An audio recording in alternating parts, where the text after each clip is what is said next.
One of the hallmarks of the 21st century is that we are all having more and more interactions with machines and fewer with human beings. If you've lost your white-collar job to downsizing or to a worker in India or China, you're most likely a victim of what economists have called technological unemployment. There's a lot of it going around, with more to come. At the vanguard of this new wave of automation is the field of robotics. Everyone has a different idea of what a robot is and what they look like, but the broad, universal definition is a machine that can perform the job of a human. They could be mobile or stationary, hardware or software, and they are marching out of the realm of science fiction and into the mainstream. The story will continue in a moment.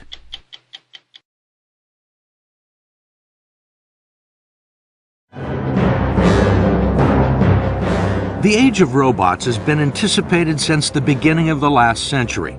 Fritz Lang fantasized about it in his 1927 film Metropolis. In the 1940s and 50s, robots were often portrayed as household help. May I take your hat and coat? And by the time the Star Wars trilogy arrived, robots with their computerized brains and nerve systems had been fully integrated into our imagination. Now they're finally here. But instead of serving us, we find them competing for our jobs. And according to MIT professors Eric Brynjolfsson and Andrew McAfee, one of the reasons for the jobless recovery. Our economy is bigger than it was before the start of the Great Recession. Corporate profits are back. Business investment in hardware and software is back higher than it's ever been. What's not back is the jobs. And you think technology and increased automation is a factor in that? Absolutely. The percentage of Americans with jobs is at a 20-year low. Just a few years ago, if you traveled by air, you would have interacted with a human ticket agent. Today, those jobs are being replaced by robotic kiosks. Bank tellers have given way to ATMs. Sales clerks are surrendering to e-commerce. I'm an automated system that can... And switchboard operators and secretaries to voice recognition technology. There are lots of examples of routine, middle-skilled jobs that involve relatively structured tasks, and those are the jobs that are being eliminated the fastest. Those kinds of jobs are easier for our friends in the artificial intelligence community to design robots to handle them. They could be software robots, they could be physical robots. What is there out there that people would be surprised to learn about? In the robotics area, let's say. There are heavily automated warehouses where there are either very few or no people around. That absolutely took me by surprise. It's on display at this huge distribution center in Devens, Massachusetts, where roughly 100 employees work alongside 69 robots that do all the heavy lifting and navigate a warehouse maze the size of 2 football fields, moving 10,000 pieces of merchandise a day from storage shelf to shipping point faster and more efficiently than human workers ever could. We think it's part of the new American economy. Bruce Welty is CEO of Quiet Logistics, which fills orders and ships merchandise for retailers in the apparel industry. This entire operation was designed around the small orange robots made by a company outside Boston called Kiva, and can now be found in warehouses all over the country. Now, this is the order that she's filling, right, on this screen? Yes. In a typical warehouse, she'd have to walk from location to location with a number of totes.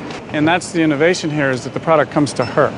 And all of this is pre-programmed? Nobody has to sit there and tell these robots where to go? No, it's all done with algorithms. It's a lot of mathematics, a lot of science that went into this.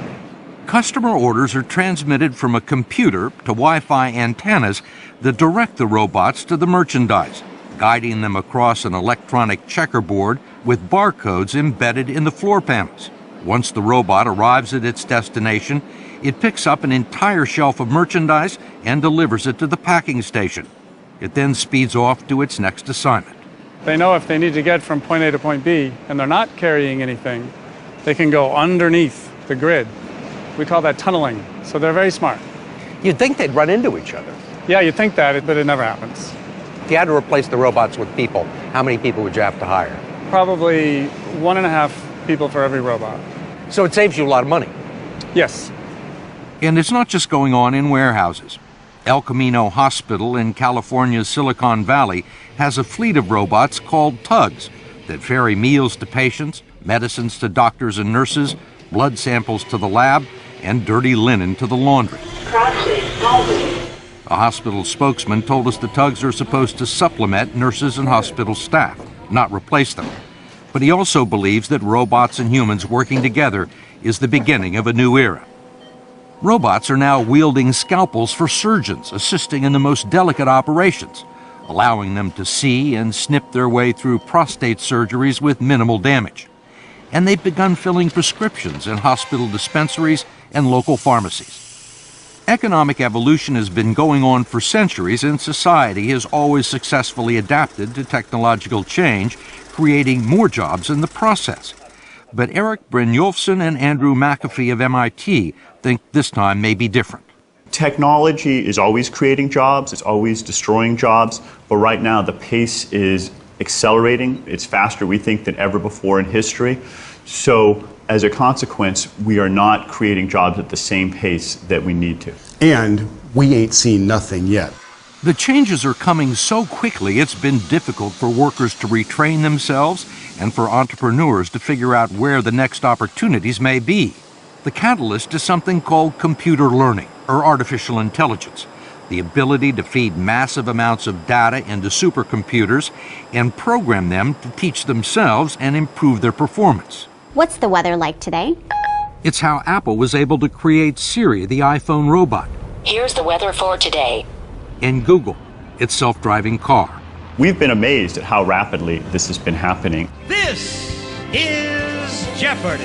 IBM's deep QA system that plays Jeopardy. We had a contest here. They played against our best MIT students, the best Harvard students we could put it up against, and not surprisingly, Watson won. And it's being used in real practical applications now on Wall Street and in call centers. Siri, millions of people are using that every day. The fact that computers can now understand and respond to human speech, the fact that they can actually generate prose of decent quality, they can drive cars, they can win at Jeopardy. We're seeing technology demonstrate skills that it's never, ever done before. And it's putting new categories of jobs in the sights of automation, the 60% of the workforce that makes its living gathering and analyzing information. This piece of software, called e-discovery, is now used by law firms in the discovery portion of legal proceedings, a job that used to require hundreds of people sifting through boxes and boxes of documents. We now have robots gathering intelligence and fighting wars, and robot computers trading stocks on Wall Street.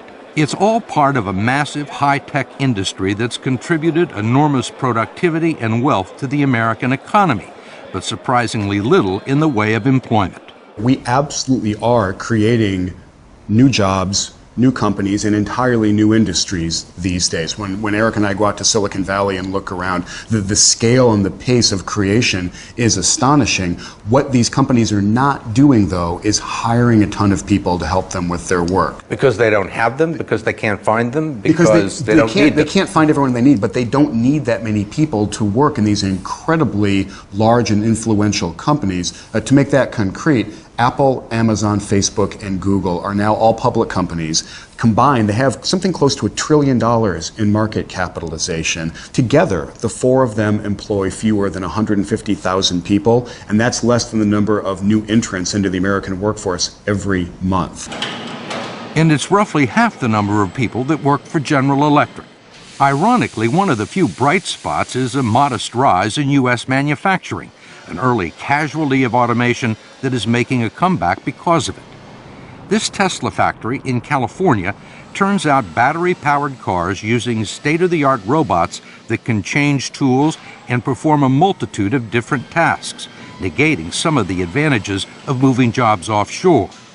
Annual investment by U.S. manufacturers in new technology has increased almost 30% since the recession ended, and research institutions and robotics companies funded by venture capital are constantly searching for innovations like the Roomba vacuum cleaner. Traditional robots inside factories. That was the brainchild of Rodney Brooks, a pioneer who ran the artificial intelligence lab at MIT before launching iRobot, one of the most successful robotics companies in the U.S.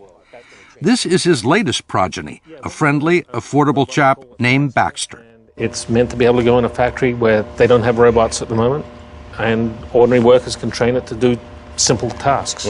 Such as? Well, a simple one is for instance, picking stuff up off a conveyor belt. So it's going to go down and find the object and grab it and bring it over and put it to another spot. Baxter costs $22,000 and can be trained to do a new task by a coworker in a matter of minutes. It can also be upgraded like an iPad with new software as new applications are developed.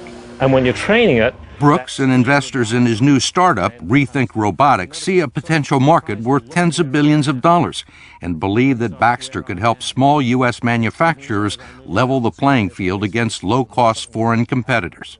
if you're using robots to compete with the simple tasks that a low-paid worker does in a foreign country, you can bring it back here and do that task here. Baxter costs 22 grand. Yep. How long does he last? Well, it's 3 years. 3 years. So you can think of that as 6,500 hours. I think it works out to about $3.40 an hour. About that, yeah. Right? Yeah, yeah. $3.40, that's probably the wages of a Chinese worker, Just right? about right there now. So here, you could buy one of these robots. It would be like getting a Chinese worker. In a manner of speaking. That strategy has already had some success at Adept Technology, the largest manufacturer of industrial robots in the country with a wide and varied product line. John Dolcinas is the CEO. So this is our flagship product. This is our Cobra robot. This is the class of robot that was used to automate Philips electric shavers. The robots at the Dutch company's factory in the Netherlands proved to be so efficient and economical that Philips decided to move its main shaver assembly line out of China and back to Holland. I think that those workers in China, in India, are more in the bullseye of this automation tidal wave that we're talking about than the American workers. But even if offshore manufacturing returns to the U.S., most of the jobs will go to robots. When I see what computers and robots can do right now, I project that forward for 2-3 more generations. I think we're going to find ourselves in a world where the work, as we currently think about it, is largely done by machines. And what are the people going to do? That's the $64,000 question. Science fiction is actually my best guide because I think we are, in that time frame, going to be in a very weird, very different place. It brings to mind Stanley Kubrick's 2001 A Space Odyssey and the rebellious computer robot HAL. Technologically speaking, we are just about there. Open the pod bay doors, Hal. I'm sorry, Dave. This mission is too important for me to allow you to jeopardize it. Everyone agrees that it's impossible now to short-circuit technology. It has a life of its own, and the world is all in for better or for worse. Stop, Dave. We wanted to leave you on this positive note. One thing that Andy and I agree on is that we're not super worried about robots becoming self-aware and challenging our authority. That part of science fiction, I think, is not very likely to happen.